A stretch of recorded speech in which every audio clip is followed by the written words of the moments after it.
Hello and welcome to a new episode of Coptic Las.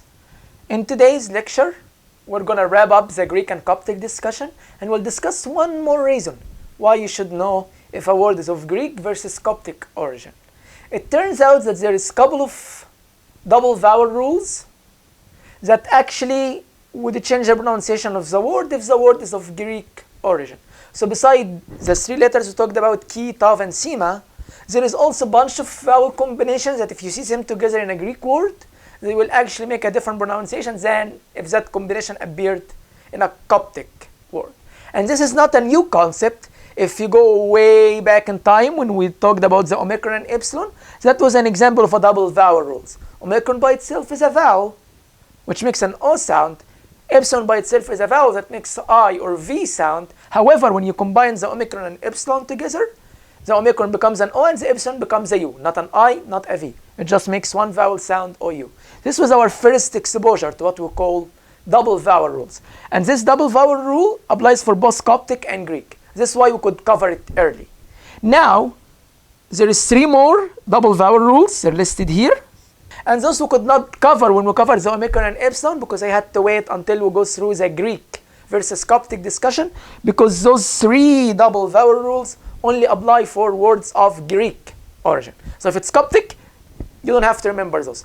Luckily for you, there is not that many words that apply these. So the words I included here are like very much all the words known that actually have those rules apply. There might be a few more, and this is why we teach you the rule rather than just the words, because you're learning a complete theoretical understanding of Coptic, and therefore you have to know the rule, not just the words. So people could just get away with remembering how to pronounce those 6 words, and you'll never have to worry about the Greek and Coptic rules unless it's a very, very, very rare occasion. So suit yourself. If you just want to learn how to pronounce the 6 words, you never have to worry about the Greek double vowel rules. However, do note if there are other words out there that have those rules, that have those applies to them, and they're Greek, same rule would apply. This by no means all the words. Those are the ones that are very, very, very, very common, and you see them a lot. Because, like I said before, the idea here is to learn the theoretical understanding of Coptic. I teach you the rule, not the words. The words are used as an example. So with that, let's start and at the same time finish our discussion of Greek and Coptic. As I said earlier, there was omicron and epsilon as a double vowel rule. Now we're going to learn 3 double vowel rules. All of them are consists of a vowel followed by a iota.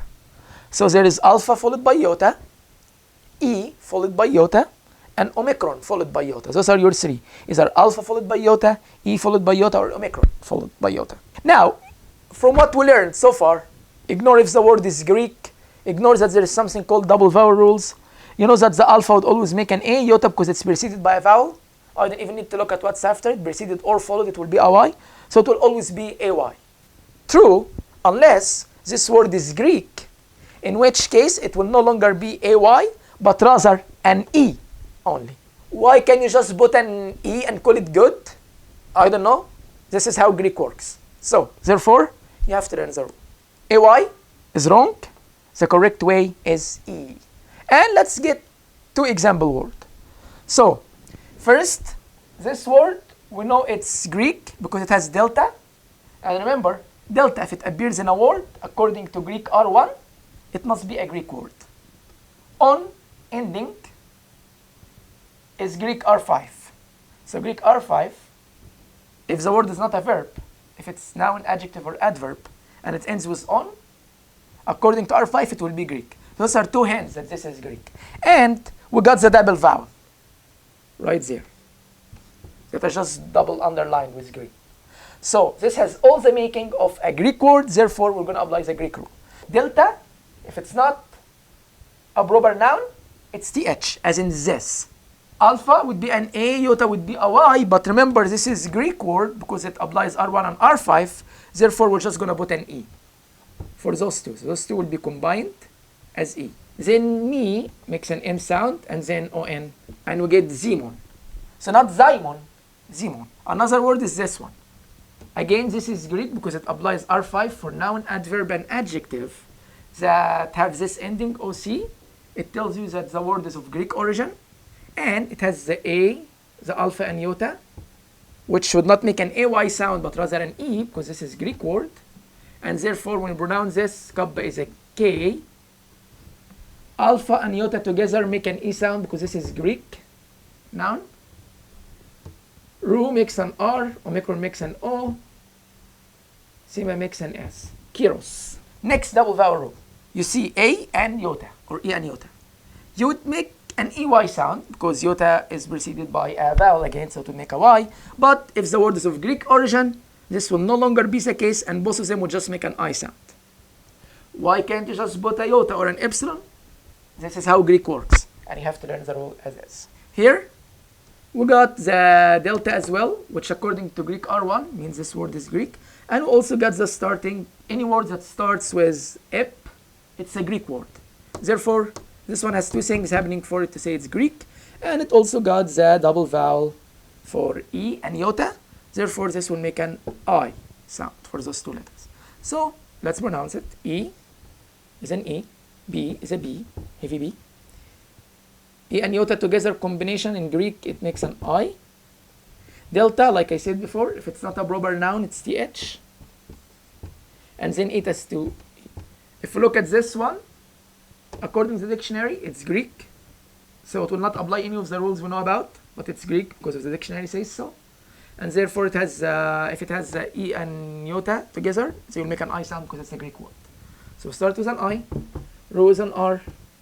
This iota has consonant rho before it, consonant ni after it, so it will be another I. Ni is always an N, eta is 2 E's, and this would be Irene. Now, the last double vowel rule we'll talk about is the omicron followed by iota, which you'd think makes an OI sound, but again, you'd be wrong if the word is of a Greek origin. It will make an I sound, just like the A and iota. Let's try two example words. Here's this first word, applies R3. R3 says if any word starts with RE and ends with N, then, and it's a verb, that word must be of Greek origin. In which case this is a verb, it has a beginning and ending for a Greek verb, according to Greek R3. Therefore, this is a Greek word, and because it has the omicron and iota combination that we just talked about for Greek words would make an I sound. So this is a great example. So let's try to pronounce it. So it starts with R-E, A-R-I. Remember, this iota is preceded by rho, followed by ni, both are consonants, therefore be an I. And this whole sound makes R-E. The ni makes an N. The omicron and iota together would make another I. And the last ni would make an N for R-E, ni. The second great example is this word. But I also love it because it's a little tricky.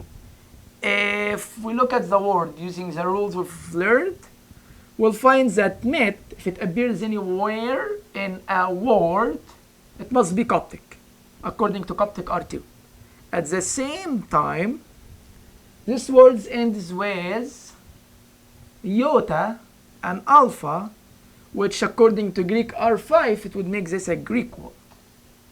So, is it Greek? Is it Coptic? Or is it one of the very special words that's actually a combination of both Greek and Coptic word? To answer that question, we have to look a little bit more carefully at Coptic R2. If we look at the details under Coptic R2, we'll find that an exception to Coptic R2 is this word, which is called metania, and all its derivatives. Any word that's like metania or resemble it in any way, shape, or form, even though they have a met, they're an exception for the Coptic rule, and they would be a Greek word. So therefore, even though it has a met, because this is a vanilla example of an exception for the met rule, or Coptic R2, therefore, this cannot be Coptic, and it must be Greek. And now that we know that it's Greek, we can apply the Greek rule for the omicron and iota right here, which will make this an I. Very good. Let's go through it. Met is M-E-T. These are the first three. Alpha is always an A, N is always an N. The omicron and iota together will be combined to make an I sound. And then you'll put the alpha down as an A. And you put the whole word together and you get metania. Not metanoia, metania. And this is because it's Greek. This is how you pronounce it. And it has a double vowel rule for omicron and iota together, which made it an I instead of OY. So not metanoia, metania. So to recap, we have double vowel rules for Greek words as well, which is another reason why you need to learn if the word is Coptic or Greek. And there is 3 of them.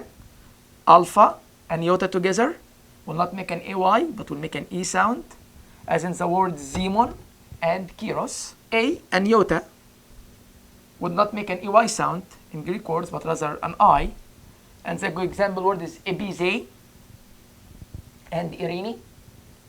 And finally, for Omicron and iota, it will not make an OY sound, but rather an I as well, if the word is of Greek origin. And we talked about Arinane as an example, and Metania as an example. And with that, we're done with the Greek versus Coptic discussion, and even the Greek double vowel rules. And starting next video, we'll move on to a new Coptic concept. Thank you so much for listening, and have a good day.